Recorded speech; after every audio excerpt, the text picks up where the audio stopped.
নির্বাচনের ছুটিতে ভ্রমণ নিয়ে যেসব বিধিনিষেধ জানা জরুরি। ত্রয়োদশ জাতীয় সংসদ নির্বাচনকে কেন্দ্র করে দেশ জুড়ে টানা কয়েকদিন ছুটির ঘোষণা করেছে সরকার। এই ছুটিকে ঘিরে অনেকেই ভ্রমণের পরিকল্পনা করলেও নির্বাচনকালীন কড়াকড়ি ও নিরাপত্তা ব্যবস্থার কারণে সাধারণ মানুষের চলাচল কিছু সীমাবদ্ধতা থাকবে। সরকারি সিদ্ধান্ত অনুযায়ী ভোটের আগের দিন 11 ফেব্রুয়ারি সাধারণ ছুটি। ভোটের দিন সহ 13 ও 14 ফেব্রুয়ারি শুক্রবার ও শনিবার হওয়ায় সাধারণ মানুষের জন্য টানা 4 দিনের ছুটি মিলছে। অন্যদিকে শিল্পাঞ্চলের শ্রমিক ও কর্মচারীরা 10 ফেব্রুয়ারি থেকে টানা 3 দিন ছুটি পাবে।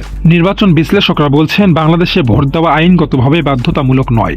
ভোটাররা চাইলে ভোট দিতে পারেন, আবার না দিলেও কোনো শাস্তির বিধান নেই। তবে নির্বাচন উপলক্ষে গৃহীত নিরাপত্তা ব্যবস্থার কারণে চলাচলে নিয়ন্ত্রণ থাকতে পারে।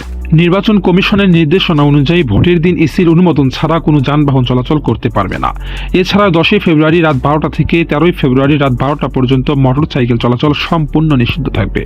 এদিকে 11 ফেব্রুয়ারি মধ্যরাত থেকে ভোটের দিন রাত 12টা পর্যন্ত ট্রাক, পিকআপ, মাইক্রোবাস ও লঞ্চ চলাচলও বিধিনিষেধ থাকবে। তবে সাংবাদিক, নির্বাচন পর্যবেক্ষণ এবং জরুরি সেবায় যানবাহন অনুমোদন সাপেক্ষে চলাচল করতে পারবে বলে জানিয়েছে নির্বাচন কমিশন। নির্বাচনকে ঘিরে আইন শৃঙ্খলা পরিস্থিতি নিয়ন্ত্রণে থাকবে অতিরিক্ত নিরাপত্তা বাহিনী।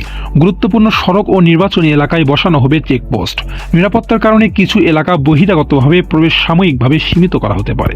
হোটেল ও আবাসিক এলাকাতেও বাড়তি সতর্কতা দেখা যেতে পারে।